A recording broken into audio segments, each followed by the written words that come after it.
Internet पर ना कभी कभी कुछ ऐसी कहानियां सामने आ जाती हैं जिन्हें देखकर बस रुकना ही पड़ता है। आज हम ऐसी ही एक कहानी की बात करने वाले हैं। ये कहानी है पंच नाम के एक छोटे से बंदर की, जो देखते ही देखते इंटरनेट पर छा गया। तो कहानी की शुरुआत होती है सोशल मीडिया पर वायरल हुई इस एक पोस्ट से। सीन कुछ ऐसा था, मतलब दिल दहला देने वाला। एक छोटे से बंदर को कोई बड़ा बंदर बेरहमी से घसीट रहा है और फिर वो रोता हुआ भागता है और अपनी गुड़िया को कस के पकड़ लेता है। बस इसी एक पल ने ना दुनिया भर में लोगों को अंदर तक हिला के रख दिया। लेकिन सवाल यह है कि भाई, एक बंदर और उसके खिलौने की कहानी में ऐसा भी क्या था कि सब लोग इतने इमोशनल हो गए? क्योंकि देखिए, बात सिर्फ एक वायरल वीडियो की नहीं है। कहानी इससे कहीं ज्यादा गहरी है। तो चलिए इस कहानी में थोड़ा और अंदर चलते हैं, मिलवाते हैं आपको पंच से। ये जापान के इचिकावा सिटी जू में रहता है। सिर्फ 7 महीने का मैकाक बंदर।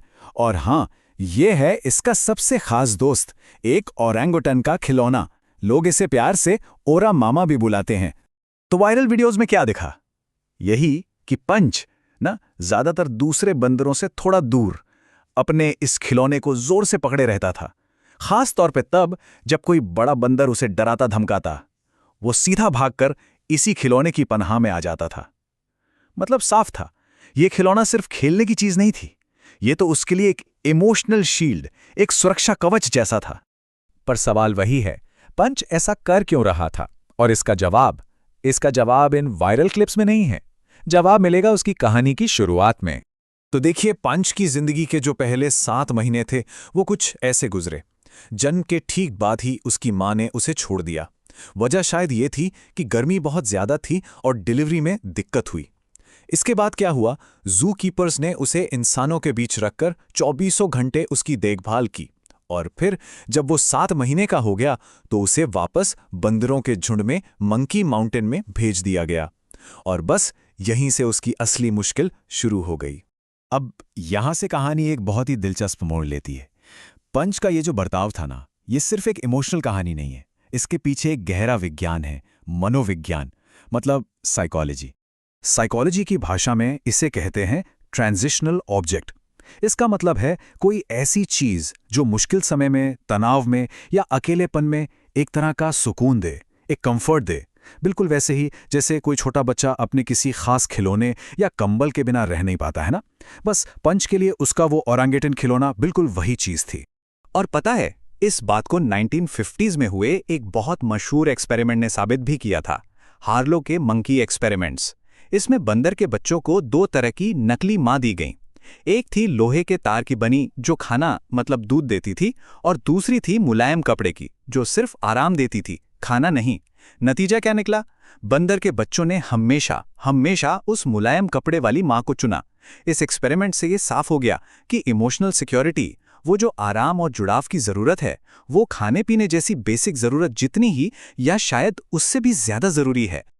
और बस यहीं से पंच की कहानी सिर्फ एक बंदर की कहानी नहीं रह जाती।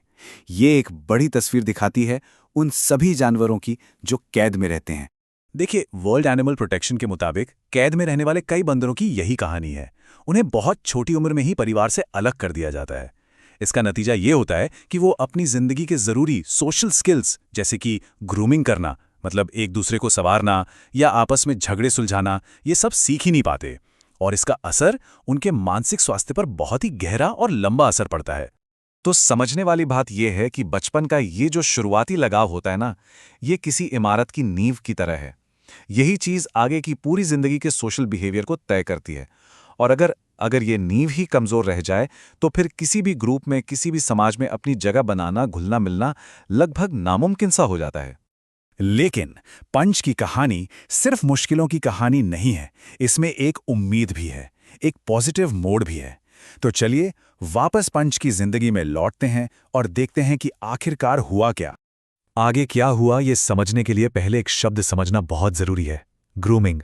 देखिए, बंदरों की दुनिया में ग्रूमिंग का मतलब सिर्फ एक दूसरे को साफ करना नहीं होता। ये उनकी सोशल लैंग्वेज है। ये भरोसा जताने का, दोस्ती करने का और ग्रुप में अपनी जगह बनाने का एक तरीका है।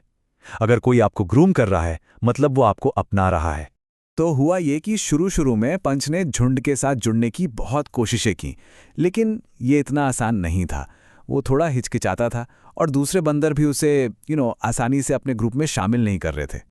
और फिर वो दिन आया जिसका सबको इंतजार था, एक ब्रेक थ्रू। धीरे धीरे दूसरे बंदरों ने पंच को अपने ग्रूमिंग सेशंस में शामिल करना शुरू कर दिया। फिर उसे दूसरे छोटे बंदरों के साथ खेलते कूदते भी देखा जाने लगा। ये एक बहुत बड़ी जीत थी, इस बात का पक्का सबूत कि पंच अब उस झुंड का हिस्सा था, वो अकेला नहीं था। चिड़ियाघर के स्टाफ ने भी इस बात पर गौर किया कि पंच के अंदर ना एक जबरदस्त हिम्मत थी। मतलब उसे डांट भी पड़ती थी, लेकिन वो हार नहीं मानता था। उनके हिसाब से पंच का नेचर बहुत एक्टिव और निडर था। वो खुद आगे बढ़कर दूसरों से जुड़ने की, कम्युनिकेट करने की कोशिश करता रहता था। तो आखिर में पंच की कहानी सिर्फ एक बंदर और उसके खिलौने की कहानी नहीं है। ये कहानी है कनेक्शन की, अपनेपन की और हर मुश्किल के बावजूद अपनी जगह बनाने के जज्बे की। ये हमें याद दिलाती है कि चाहे इंसान हो या जानवर, एक दूसरे से जुड़ने की, एक अपनेपन की जरूरत हम सब के अंदर कितनी कितनी गहरी होती है। और ये एक सवाल भी छोड़ जाती है कि पंच की इस तलाश में हम सब अपनी जिंदगी की कितनी झलक देख पाते हैं।